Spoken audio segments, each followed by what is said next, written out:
Nama saya Marcella, Berapa usia tak? 38 tahun, Pekerjaan tak apa? driver, Hobi tak apa? badminton. Baik, jadi anamnesis umumnya itu nama pasien itu Marcella, umurnya 38 tahun, jenis kelaminnya perempuan, pekerjaannya itu driver, nah hobinya itu badminton.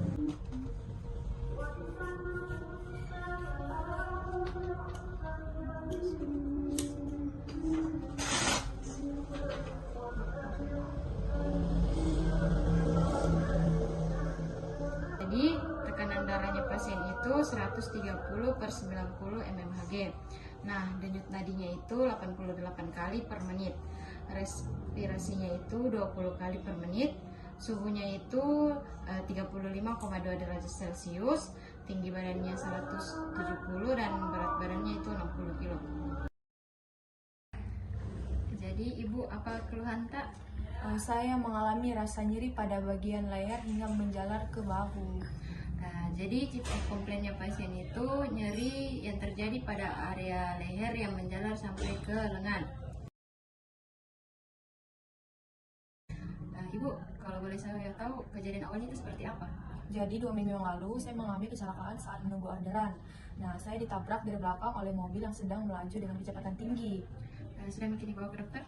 Sudah, Apa diagnosanya dokter? saya mengalami whiplash injury. Setelah dari dokter disarankan ke fisioterapi? Dia disarankan, Ibu. Jadi history of takingnya itu 2 minggu yang lalu itu pasien mengalami kecelakaan saat menunggu orderan. Nah, pasien ini tuh ditabrak dari belakang oleh mobil yang sedang melaju dengan kecepatan tinggi. Alhasil itu pasien mengalami kecelakaan dan cedera pada area leher. Nah, pasien itu dibawa ke dokter dan didiagnosa mengalami whiplash injury. Nah, setelah ditangani oleh dokter, pasien ini tuh disarankan untuk ke fisioterapi. Pasien datang ke fisioterapi dengan keadaan leher menggunakan gips. Tidak ada tanda robekan luar pada leher pasien.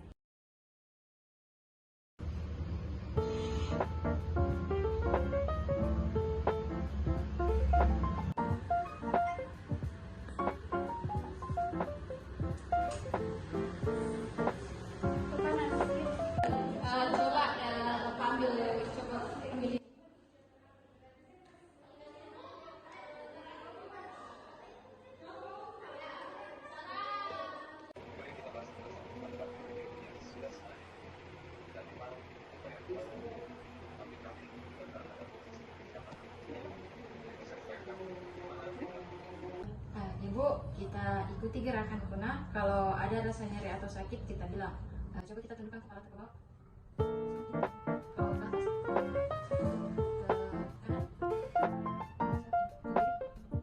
Kalau lihat ke kanan, sakit juga. Kalau kiri, sakit.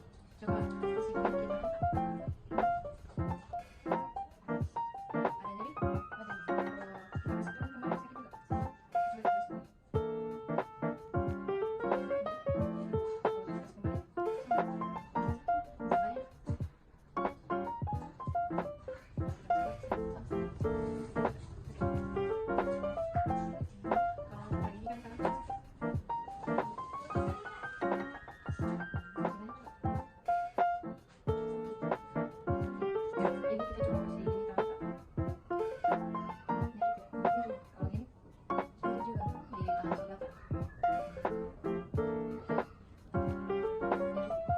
Kalau kita kasih turun kembali, sakit juga. Coba kita kasih. Ibu, kalau kita rasa nyeri, bilang Ibu ya. Iya. Sakit juga.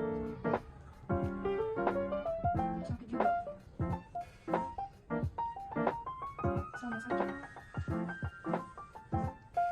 Sakit juga. Sakit juga.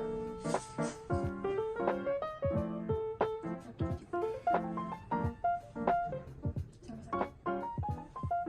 Ibu, ini buku gerakan. Kalau sakit, kalau nyeri bilang Ibu ya.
seberapa nyeri kita rasa.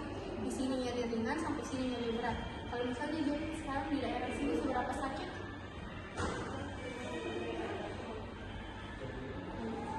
Sekarang saya kalkulasi deh.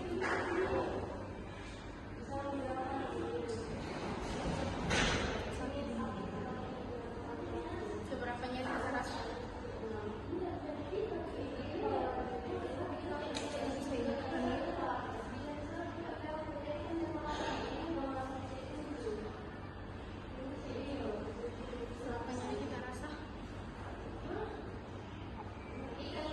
Sekarang untuk di shoulder, kalau misalnya di bagian bawah kita sampai ke sini seberapa sakit kita rasa? Sekarang saya evaluasi. Oke,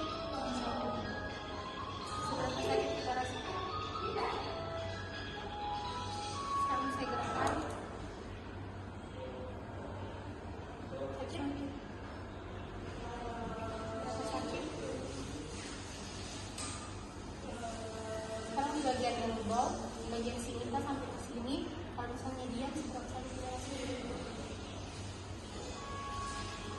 Oke, sekarang saya sakit. Sakit. Berapa sakit? Sekarang saya gerakkan. Sakit. Sakit. Berapa sakit kita rasa? Sekarang diiris di bagian sini. Kalau misalnya diam, seberapa sakit kita rasa? Saya rasakan. Sakit. Saya gerakkan. Sakit.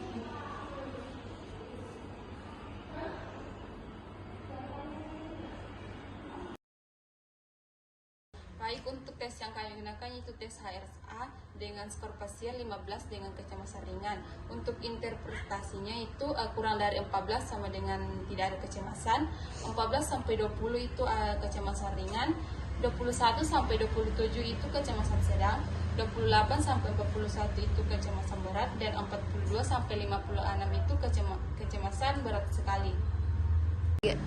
Kasar.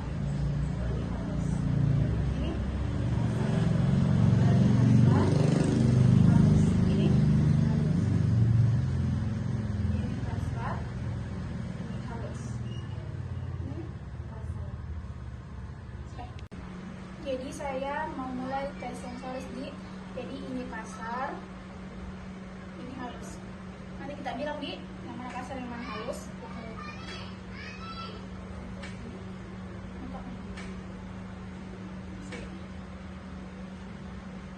Ini kasar, ini halus. Ini apa?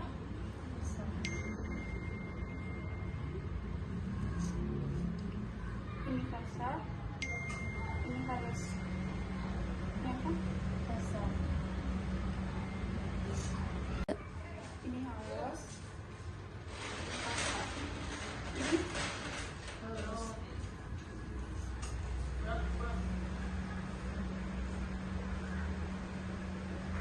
Ini kasar. Ini halus. Ini kasar. Ini kasar, ini halus. Ini kasar. Stop. Ini kasar, ini halus. Ini kasar, ini halus. Ini kasar, ini halus. Ini kasar, ini halus. Ini halus. Kalau dalam kehidupan sehari-hari itu ya, seberapa nyeri tangannya? Nyeri di pergelangan tangan itu tapi bersifat kontinu. Nah, kalau dalam di kegiatan sehari-hari, apakah ada kesulitan atau ya tugas-tugas itu? Masih ada, kalau kadang-kadang itu masih terasa kesemutan pas sama tugas. Kalau misal merawat diri itu terganggu ke tangannya atau? Terganggu ke tidak nyaman ke saat melakukan aktivitas itu, tapi masih bisa kita lakukan secara pelan-pelan. Kalau misal angkat-angkat barang Bu, apa ada nyeri atau tidak? Ada sering kayak tidak bisa mengangkat barang karena di pergelangan tangan itu terasa nyeri. Kalau misalnya menulis atau mengetik sering sakit atau nyeri? Sering tapi masih bisa ya, tapi kayak masih nyeri-nyeri. Kalau jalan itu tekan sehari-hari itu apakah terganggu? Terganggu tapi masih bisa dia melakukannya, tapi tidak seperti biasanya. Kalau misal menyetir Bu, kalau bawa kendaraan nyeri atau Nyeri, tidak bisa membangun. kalau misalnya tidur Bu, nyeri tangan atau tidak? Nyeri karena nyeri itu terganggu di tidurku, tidak nyaman ke tidur. Kalau lakukan di pekerjaan rumah tangga sehari-hari Bu, bisa dilakukan atau tidak? Bisa tapi ke terbatas sedikit. Kalau misalnya lakukan kegiatan rekreasi Bu atau kayak olahraga, bisa dilakukan atau tidak? Masih bisa sih tapi ke sedikit, masih terbatas karena masih ada gejala nyerinya. Dorong Ki. Ya. Dorong Ki. Ya. Dorong. Dorong. Dorong. Dorong. Kita kasih naik ke atas bahu tadi. Tahan. Ya. Sini mantap. Tahan tanganku, tahan. Dorong, dorong. Dorong. Dorong. Ya. Dorong, dorong. Ya. Ya. Kita angkat ibu jari tadi. Dorong, dorong, dorong, dorong. Nah. Kita miringkan kepala ke kanan.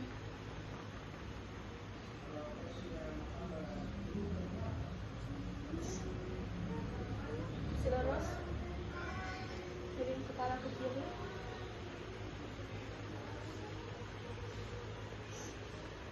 Oke. Putar ke kanan. Pasiennya masih jelas mah. Nah, putar ke kiri.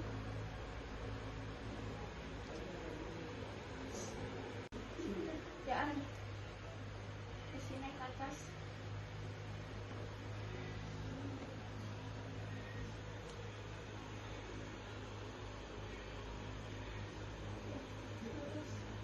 Ke belakang.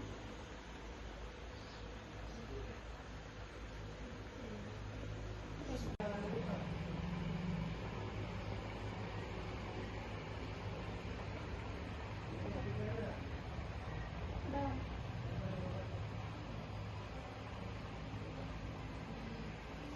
Oke.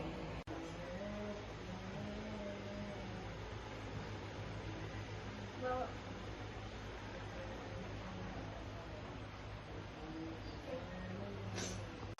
Yang keempat. Up. Ya. Kanan. Kiri.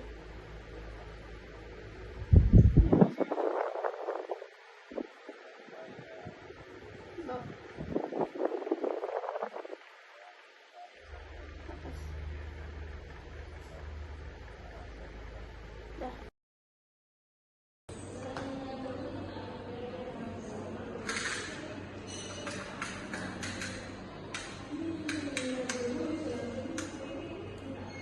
Tarik nafas. Buang. Tarik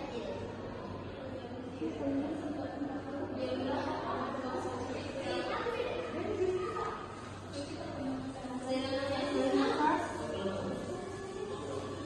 Buang.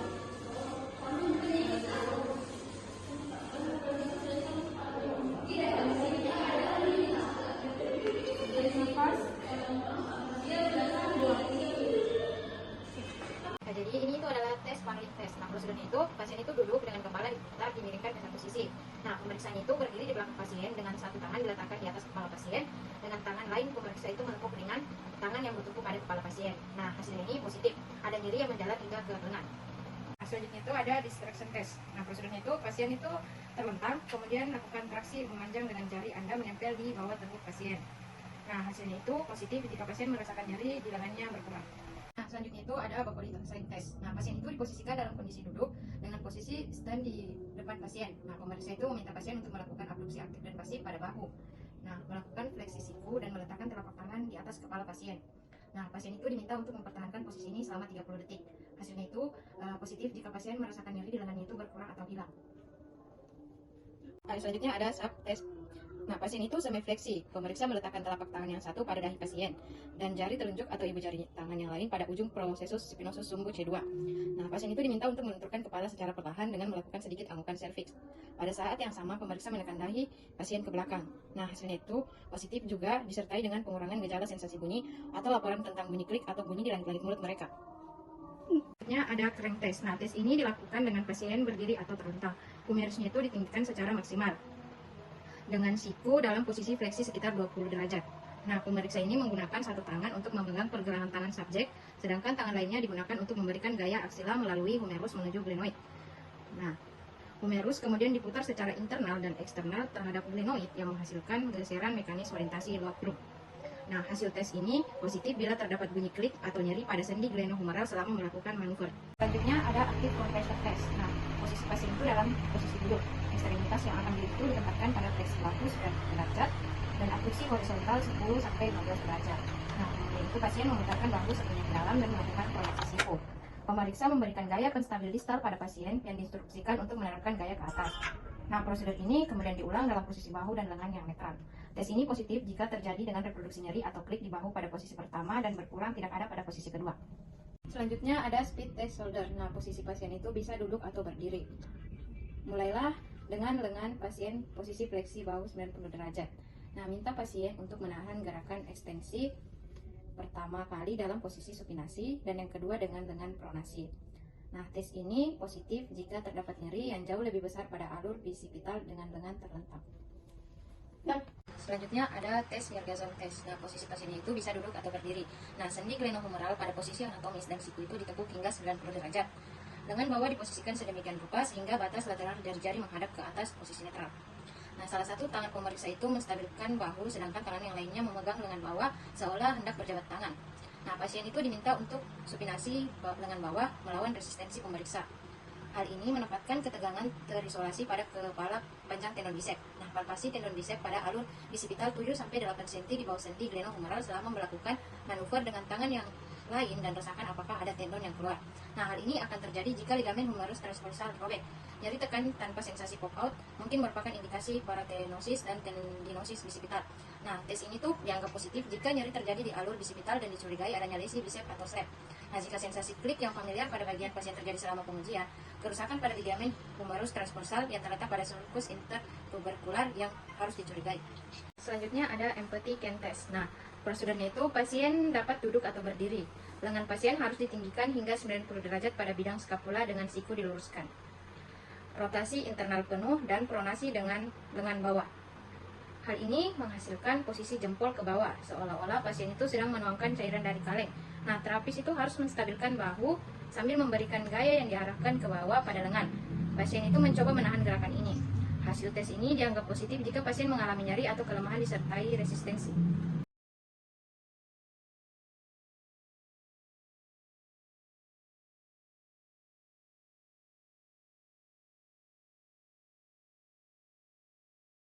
Selanjutnya ada abduction test. Nah, pemeriksa itu meraba kaput humerus melalui jaringan lunak di sekitar dengan satu tangan dan membimbing lengan pasien dengan tangan lainnya. Nah, pemeriksa secara pasif melakukan abduksi bahu pasien dengan siku fleksi dan kemudian membawa bahu ke rotasi eksternal maksimum dan menjaga lengan pada posisi ini. Nah, hasilnya itu positif jika nyeri bahu anterior dengan ketegangan otot relaksif merupakan tanda sindrom ketidakstabilan anterior. Selanjutnya ada sulcus-side. Nah, pasien itu duduk atau berdiri dengan lengan yang diperiksa itu digantung di samping. Nah, satu tangan itu pemeriksa menstabilkan bahu kontralateral pasien sambil melakukan tarikan distal pada lengan pasien yang rileks dengan tangan lainnya. Hal ini paling baik dilakukan dengan merenggangkan lengan pasien pada siku dan siku sedikit tertekuk. Nah, hasilnya itu positif jika tes ini bila ruang subklubnya lebih dari 1 cm. Gitu kok? Selanjutnya ada painful arch test. Nah, pasien itu bisa duduk dan berdiri. Pasien harus diinstruksikan untuk melakukan abduksi lengan pada bidang skapula. Saat melakukan abduksi lengan, pasien itu merasakan nyeri di dalam dan sekitar sendi glenohumeral. Pasien harus memberitahukan fisioterapis apa yang dialami. Ketika rasa sakitnya mulai timbul, fisioterapis akan menginstruksikan pasien untuk terus melakukan abduksi lengan setinggi mungkin. Ketika pasien mencapai posisi abduksi sekitar 120 derajat, maka jumlah rasa sakit yang dialami akan berkurang. Nah, setelah gerakan abduksi selesai, pasien kemudian harus mengembalikan gerakan secara perlahan, mengembalikan lengan ke posisi netral melalui gerakan abduksi. Tes positif jika diindikasikan pasien mengalami nyeri pada bahu.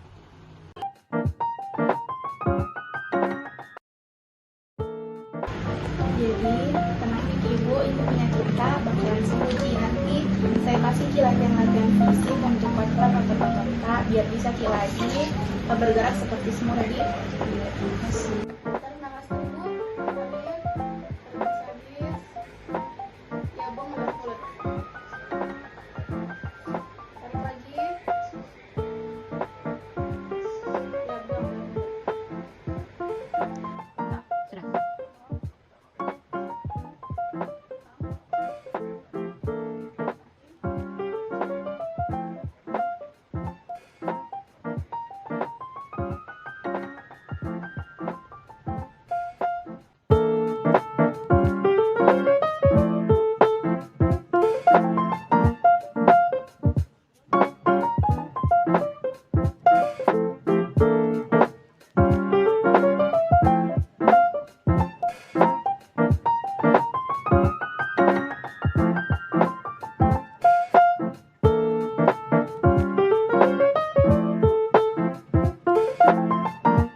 Untuk modalitas fisioterapi pada whiplash injury, untuk menangani problem nyeri, kita menggunakan TENS dengan frekuensi 123 kHz, kemudian intensitas pasien fokus, kemudian untuk tipenya interferon TENS, kemudian untuk time-nya itu dapat diatur.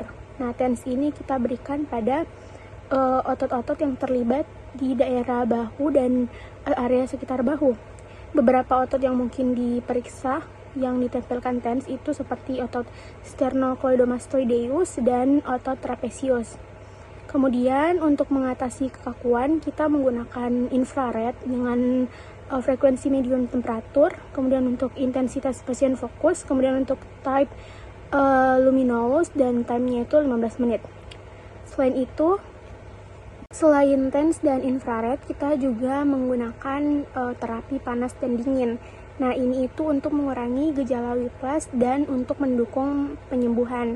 Nah, jadi kita berikan kompres dingin atau kompres es selama 15 menit setiap 2-3 jam selama 7-10 hari.